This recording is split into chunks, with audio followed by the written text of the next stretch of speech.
విదేశాల వనితలకు సారెపోసి పంపేది, భారతీయ సంస్కృతిని సగర్వంగా చాటేది, మన జాతీయ జెండాకు సమానంగా నిలిచేది. చీరలోని గొప్పతనం తెలుసుకో, ఈ చీర కట్టి ఆడతనం పెంచుకో.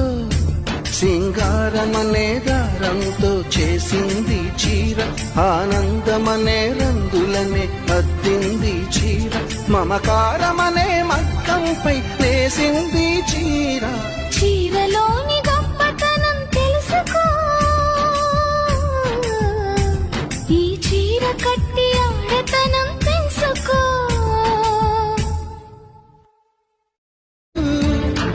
విదేశాల వనితలకు సారెపో